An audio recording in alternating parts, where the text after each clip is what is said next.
Dando continuidade à aula, eu sou o professor Wellington Sibaldi, de Biologia, e estamos falando sobre relações ecológicas. Nessa parte 2, estamos falando sobre relações ecológicas desarmônicas. Vamos falar das intraespecíficas entre seres da mesma espécie e das interespecíficas entre seres de espécies diferentes. Eu posso colocar como início as intra e depois a gente vai ver as interespecíficas. Então vamos começar falando daqueles seres que se alimentam de outros da mesma espécie. Você já viu isso nos índios? Os índios bebem o sangue de alguns dos seus oponentes, exibem lá as cabeças muitas vezes. Alguns casos de pessoas que se alimentam da carne de outros seres humanos, o que antigamente era chamado de antropofagia, e o termo foi substituído por canibalismo humano. Canibalismo é quando se alimenta de outro da mesma espécie. No caso dos invertebrados, isso geralmente ocorre por um canibalismo sexual. Logo depois que o macho copula com a fêmea, ele dá um vacilo e a fêmea vai e se alimenta dele. A louva-a-Deus fêmea pega e arranca a cabeça do macho, do pai dos seus filhotinhos. A viúva negra é assim chamada de viúva negra porque logo depois que o macho joga o esperma dentro dela, ele dá um descuido, vai embora, vira as costas e ela pula em cima e arranca sua cabeça de novo. Qual é o propósito disso? Primeiro, qual é o propósito dele sabendo que vai morrer? Por que o cara iria? Porque ele está mandando os genes e não é o outro. Isso aí implica que o ser que vai nascer está herdando o patrimônio dele, não do outro. Mas ele vai morrer? Sim, mas ele deixa a sua história. Esse é o propósito. Afinal de contas, quando a gente faz filho, não é para isso também? Para a gente deixar a nossa história aí? No caso da fêmea, o interesse é que, como ela está prenha, vamos dizer assim, como ela foi fecundada, ela precisa nutrir seus ovos. Então, o pouco recurso que tiver à sua volta, o mais rápido possível, ela vai usar. E aí acaba sendo o macho, que é a presa mais fácil e mais próxima. Quando eu falei da questão do canibalismo humano, houve um caso aqui na região, você já deve ter ouvido falar até, de pessoas que em rituais fizeram o consumo de carne humana, uma parte era enterrada e outra era consumida e até distribuída para ser vendida em coxinhas. Um caso em que os caras estão presos, era um casal. Eu posso ter como outra relação entre seres da mesma espécie a competição. Então vocês imaginam bois competindo por capim? Pessoas, nós, humanos, formamos uma sociedade, como já vimos na outra aula. Qualquer coisa, dá uma olhada aí no link aí, que vai ser exibido aí no cardzinho, sobre as competições harmônicas e desarmônicas intraespecíficas. A gente é uma sociedade, forma uma sociedade, mas muitas vezes a gente briga. Quando eu estou brigando porque eu estou disputando alguma coisa. Então eu estou competindo por recursos, por água, por alimentos. E aí eu digo que a competição intraespecífica acontece quando seres da mesma espécie disputam recursos que podem ser alimentos, território, parceiros sexuais ou mesmo água. Nesse caso, isso é interessante porque a competição ela vai atuar como um controle populacional. A gente controla a quantidade de seres que vivem em uma área, a densidade populacional. Quantidade de organismos que vivem por metro quadrado, por quilômetro quadrado, por metro cúbico, por quilômetro cúbico, enfim. Então, quem não vai haver um ganhador, como muitas vezes algumas pessoas pensam. Isso é uma relação que é negativa para os dois, do tipo menos barra menos, que a gente trabalhou isso lá na outra aula.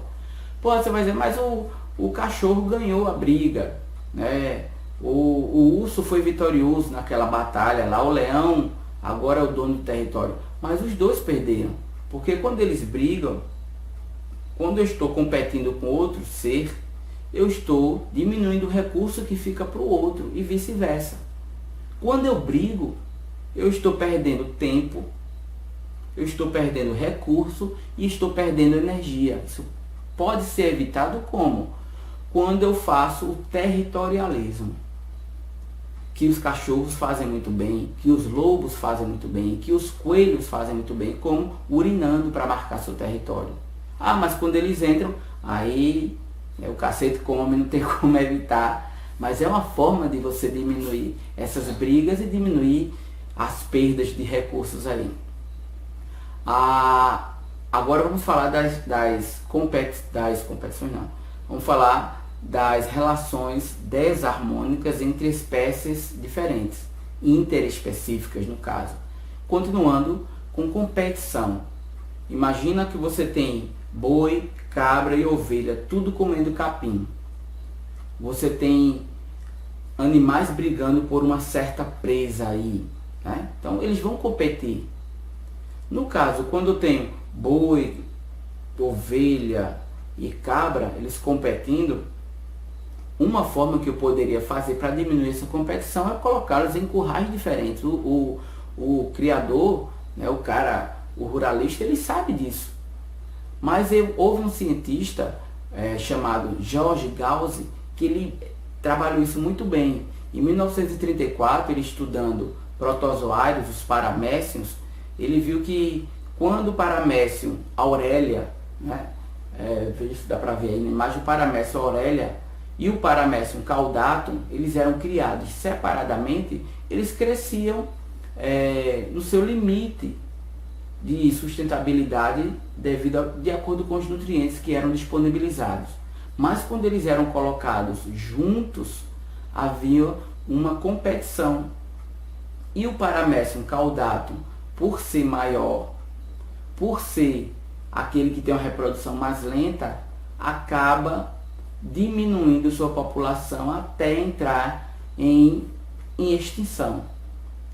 Esse princípio aí fez Gause entender que as espécies, quando disputam o mesmo alimento, o mesmo nicho, o nicho seria a função em um ambiente, né, um nicho ecológico, isso não deve haver.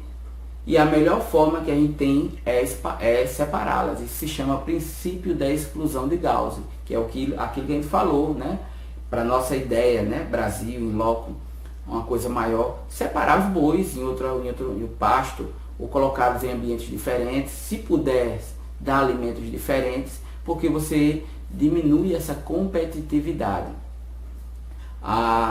Uma outra relação é o predatismo. Então vejam, competição, seja intra, seja interespecífica, ela é sempre negativa para os dois, porque eles estão perdendo tempo, recurso e energia. Ah, mas o outro ganhou. Não interessa, ele está perdendo, era melhor não estar lutando, né? A gente é muito prático para entender isso, mesmo quando a gente passou a ser sedentário, agricultor, fazendo as primeiras fazendas. Veja quanta briga não havia para o cara querer pegar sua fazendinha, suas terras. E aí a melhor coisa a fazer é juntar um grupo grande, se proteger para evitar tantas brigas constantes.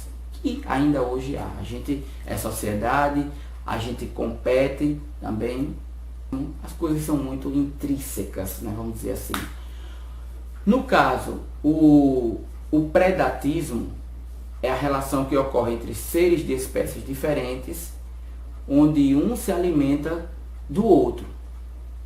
Então eu tenho o predador e a presa. O predador é o que come, a presa é a que é comida. Sei lá, um coelho comendo um pé de capim. Você vai imaginar o capim, ele está praticando o herbivorismo. Se ele comer o pé de capim todo, ele é um predador. Se eu comer um pé de alface completo, eu sou um predador, estou praticando o herbivorismo. Se eu comer uma semente, eu estou praticando o herbivorismo, porque eu impedi aquela semente de virar uma planta. Me alimentei do ser por completo. O leão que come a zebra, a gente que come a carne do boi, né? Somos predadores nesse sentido. A questão aí é que isso também atua como um controle populacional, e a forma que eu teria de usar para escapar disso seria algumas estratégias, né? A primeira estratégia seria a camuflagem. Eu me fazer parecido com o ambiente, seja na forma ou seja na cor. O rei da camuflagem quem é? Pausa aí para responder, rapidinho. Despausa. Não é o camaleão. É o povo, velho. O rei da camuflagem é o povo. Veja aí nas imagens e dê umas pesquisadas também. O cara é top, né? Uma outra estratégia seria o mimetismo, que é quando um ser ele se adaptou, ele tem habilidade, não é que ele busca isso, ele já tem isso, de se parecer com outro. Então isso existe com alguns insetos, borboletas, que têm as asas parecidas com olhos, parecidas com cabeça de cobra, como você vê aí na imagem. Veja aí a borboleta aqui, ela parece, né? Lembra uma cobra, não sei se você consegue visualizar isso, ou então um olho. Sapos, que quando estão de costas, parece que está olhando para o predador, e aí ele fica, né, cabreiro, sem querer ir lá atacar. Então isso são estratégias. Cores de advertência. Geralmente na natureza, a cor vermelha, as cores fortes, né, as cores azuis, elas indicam perigo, indicam veneno, indicam gosto ruim. Então o predador, quando tem contato com aquilo, ele evita repetir e ele se afasta. Boa estratégia, né, para essa presa que consegue se livrar. O parasitismo é uma outra relação. Parasitismo é quando tem um ser que se alimenta dos recursos, que usa os recursos do outro, que usa os nutrientes do outro e causa-lhe prejuízo. Logicamente, benéfico para o parasita, prejuízo para o hospedeiro. Esse parasita ele pode viver fora do corpo, ele é um ectoparasita, piolho, carrapato, pulga, percevejo, né? Um fungo que causa o pano branco, são ectoparasitas. Quando esses parasitas entram no corpo, aí ele é chamado de endoparasita, porque ele vai se abrigar no interior dele, e aí posso ter como exemplo a lombriga, né, que causa ascaridíase, que tem lá, que a gente já falou sobre ela, a solitária, o cistosoma, enfim. Tanto o predatismo, né, os predadores, quanto os parasitas, eles podem ser usados ao nosso benefício. Veja que interessante. Quando a gente tem uma praga em uma plantação, eu posso usar o agrotóxico, que é ruim para o ser humano, né? A gente já sabe dos efeitos maléficos que aquilo causa na saúde humana. Eu posso usar um outro ser para predar ou para parasitar aquela praga. Eu estou fazendo o controle biológico. Se liga que isso é coisa do Enem. O Enem gosta de cobrar essas questões. Quando você vê lá, eu tenho uma praga e foi usado um bicho que come um inseto que se instala nele e parará, pode estar falando de controle biológico. Por exemplo, o pulgão, né, ele é um parasita do milharal e um predador dele é a joaninha. Eu posso usar a joaninha para controlar aquela praga. Eu estou fazendo um controle biológico. Isso tem que ser muito bem feito, né, que é um predador específico. Eu tenho uma lagarta que é praga nas plantações de soja. Se descobriu que tem um vírus que é específico e parasita aquela lagarta e prejudica ela e leva ela à morte. Geralmente o parasita não quer, mas acontece muitas vezes, né? Porque o parasita não quer matar o seu hospedeiro, ele é a fonte, né, de nutrientes para ele. Mas eu estou fazendo aí, no caso, um controle biológico por parasita. O outro foi por predador. Isso tem que ser feito com muito estudo, com muito critério, porque eu posso causar sérios impactos ambientais. Imagina eu introduzir em um ambiente uma espécie que não existe e aquilo causar um descontrole. É o que a gente chama de introdução de espécies exóticas. Você não pode ir lá para um lugar diferente e trazer um koala para cá.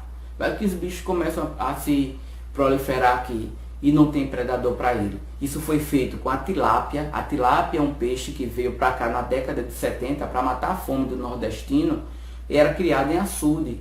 Os açudes sangravam, a tilápia parava no rio e a bicha é muito competidora e territorialista. ela preda, ela mata os outros peixes, ela come os outros peixes, né?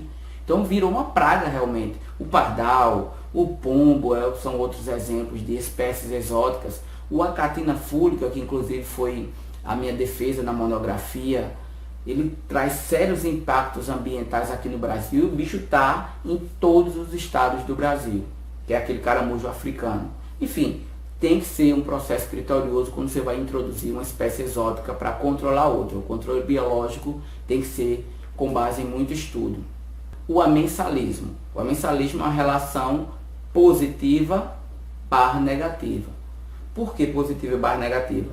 Eu vou ter uma espécie que produz uma substância que inibe ou impede o desenvolvimento de outra. Ela consegue então, né, ter vantagens e a outra desvantagens, positiva e negativa. Exemplos de relações amensalísticas. A gente pode dizer, por exemplo, o fungo que foi descoberto lá, a substância que ele produz por Alexander Fleming. Ele casualmente estava fazendo culturas de bactéria e, sem querer, cresceu um fungo, e ele viu que onde cresceu esse fungo, as bactérias morriam. Ele deduziu que alguma coisa estava sendo produzida por esse fungo, que era do gênero Penicillium, e aí então ele batizou essa substância de penicilina, que é o antibiótico, contra a vida, porque, né, impede a vida das bactérias, e foi o primeiro antibiótico a ser descoberto no mundo. Veja aí, acidentalmente o cara descobriu a penicilina. Hoje ela não é tão potente assim quanto era antigamente, mas continua tendo muita eficácia. Eu posso ter também o caso dos pinheiros, aquelas plantações de pinheiros, né, para fazer papel. Os pinheiros, eles são amensais, porque eles produzem as folhas deles quando caem, elas liberam substâncias que impedem a proliferação de outras sementes. Eu posso ter também o caso da maré vermelha, já caiu bastante em Enem, fica atento aí. Maré vermelha é quando eu tenho a liberação de uma toxina por algas dinoflageladas, e essa toxina deixa a alga avermelhada, alaranjada, e quem consome essa alga na cadeia alimentar, que ela vai se acumulando ao longo da cadeia, tem problemas. Isso acontece de forma natural, principalmente na época da primavera e do verão, quando os predadores das algas estão em menor quantidade, no caso seria o zooplâncton, ou mesmo quando o homem vem e joga resíduos, esgoto, por exemplo, né, com compostos que são ricos em nutrientes para essas algas e favorecem o crescimento dela, composto de nitrogênio, enxofre e tal. Isso aí seria a relação de amensalismo, quando uma substância é produzida por outra e prejudica a outra. Por exemplo, eu coloco aqui duas espécies separadas, beleza, estão convivendo, população alta, quando eu junto as duas, essa outra substância aí, veja aí no gráfico, ela libera uma substância que acaba inibindo o crescimento dessa outra e pode levá-la à extinção. Qual a estratégia? Separá-las, né? Seria a melhor forma aí. Por último, o esclavagismo. O esclavagismo é uma relação onde um ser se beneficia do trabalho do outro. Esse exemplo que a gente pode citar, ele é bem conhecido, né? O caso dos pulgões. Então, os pulgões são seres que se alimentam da seiva elaborada de plantas, e a seiva elaborada das plantas tem pouca proteína. O que acontece? Os pulgões têm que sugar muita seiva. O excedente sai pelo ânus. As formigas, a fim de coletar aquela coisa doce, né, rica em carboidratos, ela vai e se alimenta dessa secreção que sai do ânus dos pulgões, e às vezes ela pega e puxa os pulgões para os seus formigueiros para escravizá-los. É o esclavagismo. Se eu for colocar, por exemplo, a joaninha, aí no meio a joaninha adora comer pulgões. Ela é um predador dos pulgões, como eu falei lá na relação do controle biológico. Mas a formiga adora os pulgões. E ela tem benefício, né? Lá com os pulgões, porque veja, É benefício para a formiga, positivo, e é prejuízo para o pulgão, que foi escravizado, negativo. O escravagismo é positivo barra negativo. Mas quando eu coloquei aí a joaninha, veja que a joaninha quer predar o pulgão e a formiga quer proteger. A formiga vai ganhar comida do pulgão, por isso que ela quer proteger, e ao mesmo tempo o pulgão vai ganhar a proteção dela. Isso aí já virou uma relação de protocooperação, que aí seria uma relação positiva para a formiga e para o pulgão, se eu considerar a joaninha no meio. Entenderam a diferença aí? Então, gente, a aula sobre as relações desarmônicas é essa. Espero que vocês tenham gostado. Quem gostou, dá um like, aproveita para praticar exercícios. Se você achou interessante, se inscreve aí no canal, compartilha, assista as próximas aulas que virão, porque o propósito é sempre enriquecer o conhecimento de vocês. Espero que vocês nos ajudem também a fortalecer o canal para que eu continue tendo motivação para produzir mais vídeos. E aí, qualquer dúvida, qualquer sugestão, manda ver aí nos comentários. Valeu, tamo junto. Beijão, fui, tchau.